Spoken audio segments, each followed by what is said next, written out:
All right. Good morning, everyone, and welcome back to Betting by the Numbers, a sports betting YouTube and Discord channel dedicated to taking the decision-making process of sports betting out of the hands of idiots like me and putting it in the hands of people who win.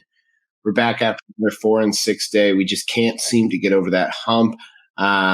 Just feels like in basketball, the playoffs have just been really letting us down when it gets to the final games. We've just been looking for the star players to come through. And unfortunately, there's been a lot of blowouts. And that means starters are getting pulled and some starters aren't performing well, like Steph Curry last night. And it's just a weird playoff to predict. So, again, we're following the lines. We're going to have bad weeks. We're going to have bad months. But overall, when you bet these expected values, you only have to hit a couple of these to win. And it's all about unit management and not putting too much on one play where you're putting yourself in a position to lose in the long term instead of win. So we are going to be back with a couple different picks today. We have not a full slate. I would say a full slate, but no basketball today. So we have hockey playoffs, baseball, and a lot of soccer. So without further ado, we can quickly preview the slate for today. We head over to pregame, where we usually look at our pregame lines. You can see we have an absolute loaded. Every team's playing in baseball today. You will see there is one hockey game. It's Dallas and Seattle. It's 6:10 tonight. Dallas opened at minus 150, has gone to minus 160, with the over-under opening at 6 and going to 5.5. That line, or the money allocation, 57% of the tickets and 51% of the cash on Dallas, with 73 and 74% of the cash and tickets on Seattle, or on the over rather. So interesting, that line dropped from 6 to 5.5. I would expect it to probably stay in that region. The later we get into the series, the more cagey that these series can get, and you just don't expect as many goals. But that doesn't mean there's not shots. That doesn't mean there's not a lot of plays. So let's get into our picks. So we're going to head over to PrizePicks. We're going to have to do something because I was locking in the pick and Nestor Cortez got bumped. So we're going to have to figure out a sixth pick. But first, we're going to head over to this neat little spreadsheet I put together this morning with soccer odds that I found. Now, this is not the exact science, and I will eventually turn it into. We need to get over and under odds so we can find the no vig calculation.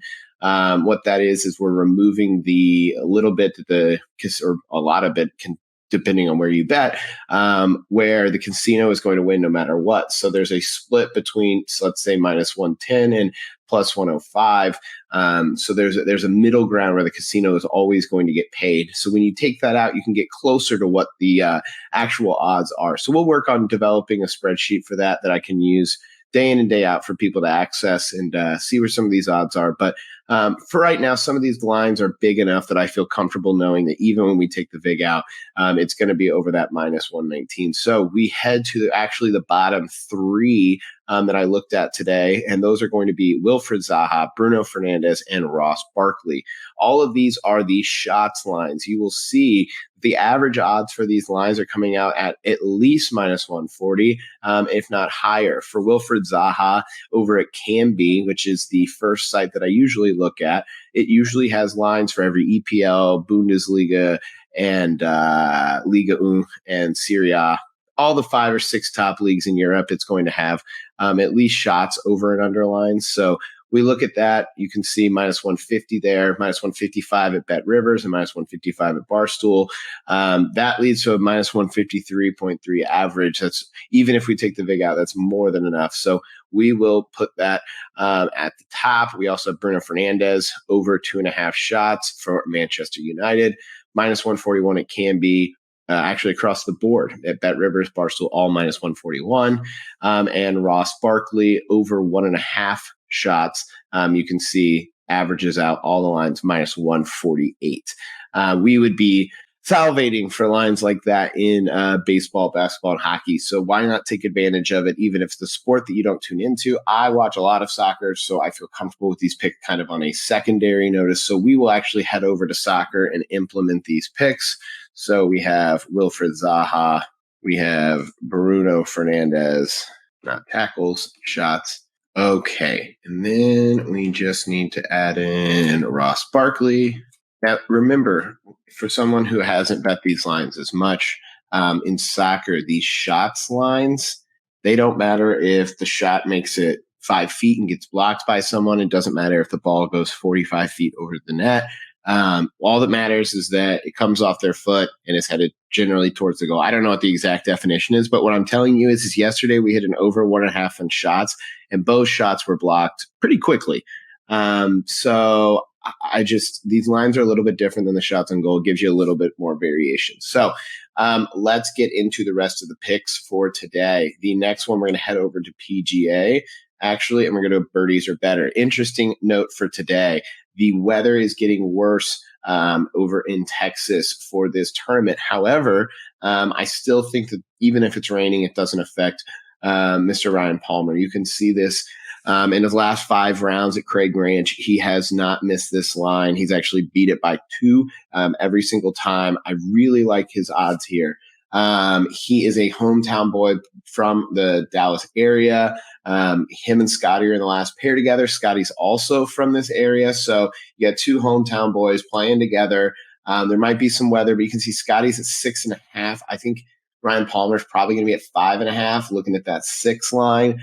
But I think this line's too small. And Ryan Palmer had one of his better finishes in a couple of years last week, top 30. So I think he's just putting it together enough. We don't need a perfect round. But if you look at his scorecards from yesterday, I mean, there's just a lot of there's a lot of scoring. And even if he shot a 64, 65 the last 2 days. And you see there's a lot of room for error. We don't need him to play a perfect round of golf. He gets 4 on the front 9 yesterday, 2 or 3 on the back. I really like this line. So we're going to lock that in. Ryan Palmer over 5. Now that is not exactly plus EV. I looked for his line. We don't have it available. But again, follow at your own caution. I just really like that line where it's at. So we head over to Prop Professor for our next picks, and you will see that we will be looking at the Twins Cubs under first runs total innings. You can see one thing I like about Prop Professor now is they've added in a couple more sports books, including some offshore and Bovada. So you can see the odds here. You're getting a really good average of a lot of odds, and you're getting, I think, what I would think is a really good possibility for an under here. It's dreary and wet in Chicago. So I really like these odds. So we're going to add this in as something a little different to our MLB. And we're going to go to first runs allowed. And we're going to look at the Cubs Twins game and add the under. So we now have 5 picks. We need to look for one more. You will see posted on my website or on the picket and everything. I was able to get in Nestor Cortez as I was posting this. So we're going to have to find a different line. My recommendation, we're going to go with it. I looked at it a lot. Matty Binders over 1.5 shots on goal. His stats have been there. He's missed this line, I believe, the last 2 games, but it seems like a big bounce back. He's definitely more comfortable at home. So we're going to add that in as our 6th line. You can see across the board, he has great odds. He's the best pick available on Prop Professor. So we're going to add that in. So that gets us our 6th pick. It's Wilfred Zaha for Crystal Palace over 2.5 shots. Bruno Fernandez over 2.5 shots against Wolverhampton. Ross Barkley over 1.5 shots against Strasbourg. Ryan Palmer over 5 birdies or better. In the Cubs Twins game, we're going to have the under first run innings allowed and Matty Binders in Seattle over 1.5 shots on goal. I don't think I could have got you a more diverse set of picks today. We're going to have more picks out tonight. But again, the slate is not enormous with no basketball. So you'll probably see a little less picks. But we will keep it going. Again, be smart today, win some money, and we'll be back tomorrow. Thanks for watching. Like, subscribe, send this to your friends. Again, I'm not trying to sell picks here. I'm not saying you should follow all mine. I'm just trying to show you how I get to my picks and let you learn on your own. So again, thanks for following. See you tomorrow.